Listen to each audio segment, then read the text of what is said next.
नमस्कार देवियों और सज्जनों। हम लोग 23वीं रामायणी का समापन कर रहे थे।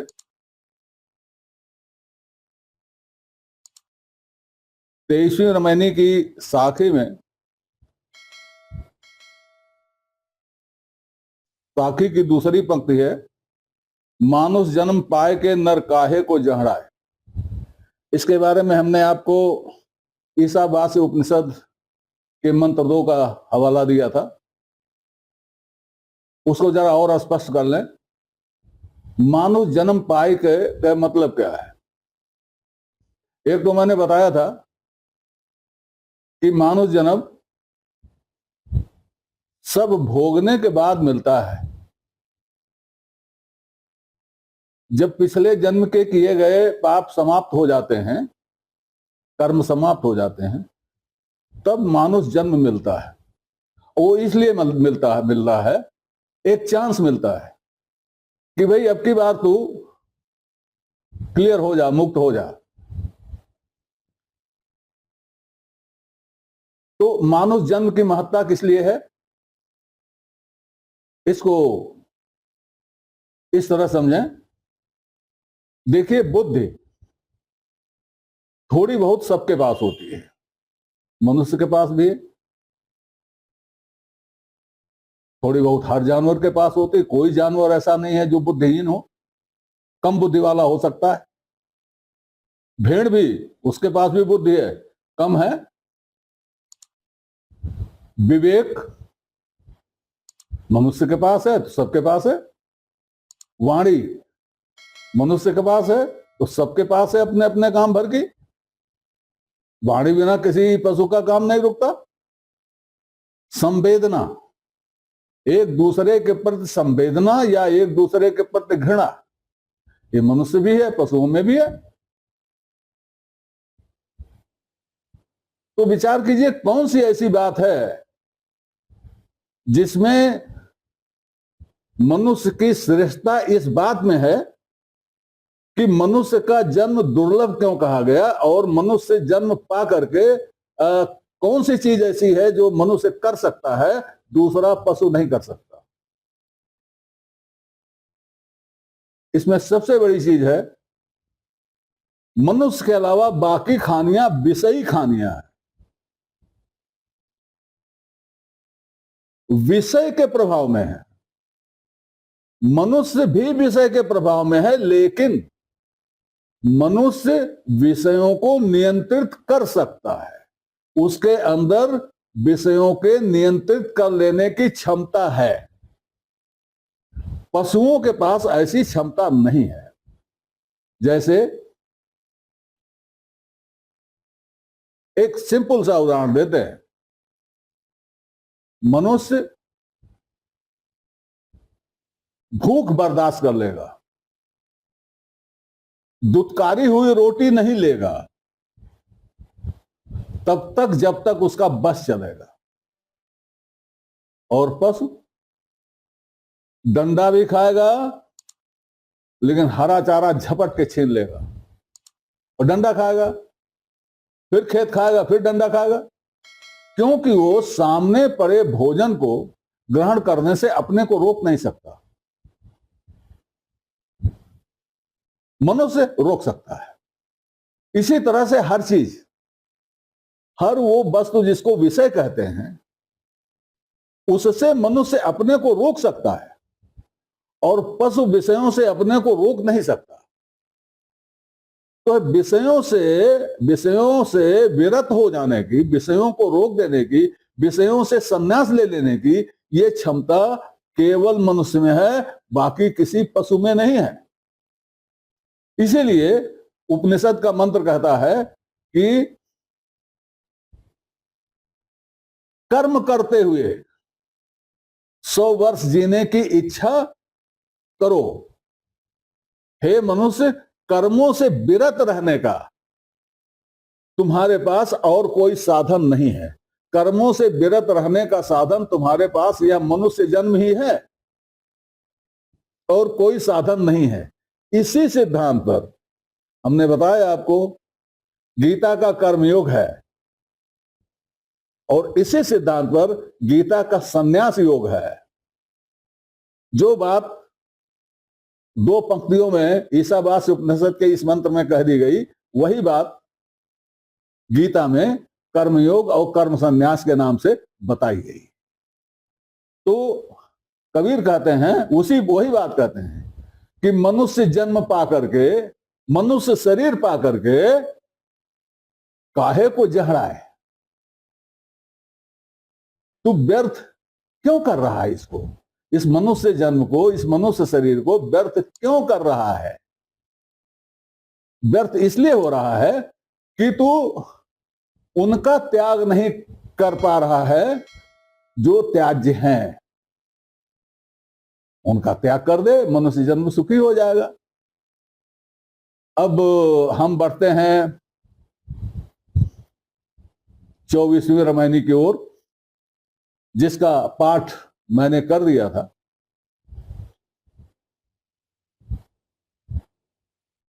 आपने इस पर विचार भी कर लिया होगा।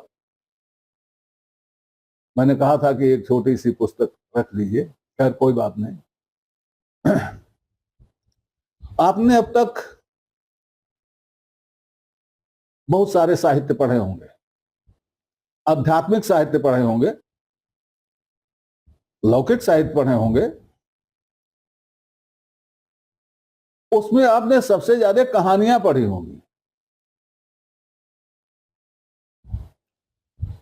कहानियों में आप यह पाते हैं, विशेष करके हमारे यहां की आध्यात्मिक कहानियों में, मनुष्य को भांति भांति से समझाया जाता है। यह उपक्रम किया जाता है कि हम मनुष्य को समझा रहे हैं,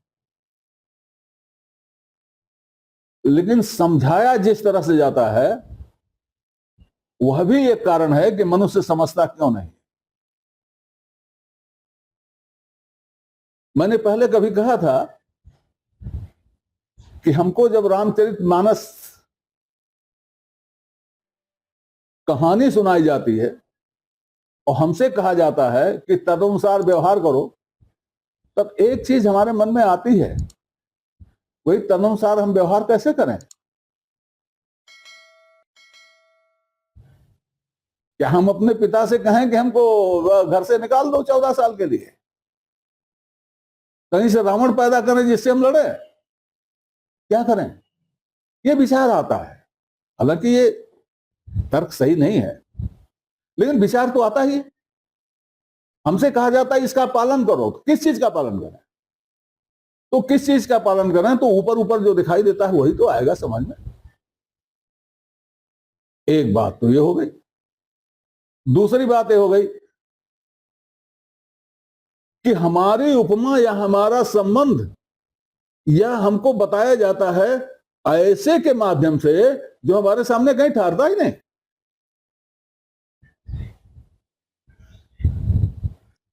जैसे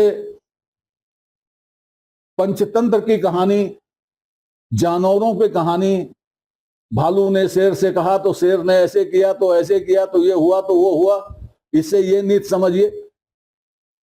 अरे भाई, पशु का स्वभाव अलग है, मनुष्य का स्वभाव अलग है। मनुष्य को समझाने के लिए पशु की कहानी बच्चों के लिए तो ठीक है, तो बड़ों के लिए यह कहानी ठीक नहीं है। शायद मैं अपनी बात स्पष्ट कर पा रहा हूं या नहीं कर पा रहा हूं। अब रामायणी देखिए, चंद्र चकोर की ऐसी बात जनाई, मानुष बुद्धि दीन पलटाई। मनुष्य से चंद्र और चकोर जैसी बातें बताई गई। इस चंद्र और चकोर तो एक उदाहरण ले रहे हैं कबीर। जैसे चंद्रमा चकोर की ओर ध्यान लगाए रहता है, वैसे ही मनुष्य को चाहिए कि वह परमात्मा की ओर ध्यान लगाए रहे। चंद्र चकोर की ऐसी बात जनाई, मानुष बुद्धि दीन पलटाई। हमारी बुद्धि ही फिरा दी। यह उपदेश दे करके। क्यों? चकोर एक पक्षी है, कहा जाता है कि वह चंद्रमा को निर्निमेष देखा करता है और इतना ध्यान मग्न रहता है चंद्रमा में कि अगर चंद्रमा की ओर से अंगार भेज दिया जाए, फेंक दिया जाए, तो अंगार को खा लेता है यह समझकर कि यह चंद्रमा से प्राप्त है, उसे खा लेता है। यह कहा जाता है, मैं जानता नहीं कि यह सही है कि नहीं सही है, ऐसा कहा जाता है और कहा जाता है तुम उसी तरह से चंद्रमा से प्रेम करो। भाई वो चंद्रमा को देखता है, चंद्रमा उसको दिखाई देता है। हमको परमात्मा कैसे दिखाई दे? हमको तो नहीं दिखाई देता। हम हो जाएं चकोर, हम चकोर हो जाए बशर्ते वो हमें दिखाई दे, हमें दिखाई नहीं देता। दूसरे, चकोर चंद्रमा को क्या समझ के देखता है, ये हमको कैसे पता? किसी चकोर ने आज तक बताया है कि वो क्या समझ के देखता है? ये तो कवि की कल्पना है, कहानीकार की कल्पना है, उपदेशक की कल्पना है। कल्पना और वास्तविकता में बड़ा अंतर होता है। इसी तरह से आप देखेंगे पेड़ों की कहानियां सुनाई जाती हैं, पर्वतों के परिवार बना दिए जाते हैं, पेड़ों के परिवार बना दिए जाते हैं और आपस में वो व्यवहार दिखा दिया जाता है जो हमको समझाने की, जो हमें समझाने की बात की जाती है, वही व्यवहार दिखाते हुए हमसे कहा जाता है ऐसे वहां हुआ, ऐसे तुम भी करो। ये तो रही आसान सी बात, या ऐसी बात जो बात की बात है। एक चौपाई है, बड़ी प्रसिद्ध चौपाई, जगह जगह कोट की जाती है। भूमि परत भा ढाबर पाने, जिम जीव ही माया लपटानी। बन गई कहानी। पानी से जीव की उपमा दे दी गई। अरे जीव चेतन है भाई, पानी जड़ है। पानी की जो क्रिया प्रतिक्रिया है उसकी तुलना आप जीव की क्रिया प्रतिक्रिया से कैसे कर सकते हो? जड़ की क्रियाएं अलग होती है, चेतन की क्रिया अलग होती है। और भाई हमारी गीता कहती है कि जीव लिप्यायमान नहीं है, माया में लिप्यायमान है ही नहीं जीव, जीव माया से परे है, ये गीता कहती है। अब चौपाई में कह दिया था जीव जब आया तो वो ढाबर हो गया पानी, तो पानी में तो धूल कण सब मिल जाते हैं, लिप्यायमान हो जाते हैं, जीव में लिप्यायमान नहीं होते। इसी तरह की बातें समझाई जाती है और ऐसे ही समझा के हमारी बुद्धि पलट दी जाती है। अब हम भी आंख बंद करके और किसी परमात्मा की कल्पना करके आंख बंद किए पड़े रहते हैं। क्या होना उससे? और जब हम कहते हैं कि हमारे सामने तो चंद्रमा नहीं है, तो हमारे सामने रख दिया जाता है, ये इन भगवान जी हैं, ये फलाने भगवान जी हैं, ढमाके भगवान जी हैं, ये फोटो है, ये वहां का चित्र है, ये वहां की मूर्ति है, इसका ध्यान करो, उसका ध्यान करो, हो गया। और जब ये मूर्तियां नहीं थी तब ध्यान कैसे करो ये बताने के लिए श्लोक होता था, भाई ध्यान ऐसे करो, 4 भुजाएं हैं, इस भुजा में ये है, उस भुजा में वो है, और कमल है और फलाना है, और वो चक्र जो है वो घूम रहा है, कल्पना करो और उसे का ध्यान करो। ये उस जमाने की बात है जब मूर्तियां नहीं थी, उन्हीं को देख के मूर्तियां बनी। तो चंद्र चकोर की ऐसी बात जनाई, मानुष बुद्ध दीन पलटाई, 4 अवस्था सपने हो कहाई, झूठो फुरो जानत रहे। 4 अवस्थाओं को स्वप्न कहा जाता है, चारों अवस्थाओं को स्वप्न कहा जाता है।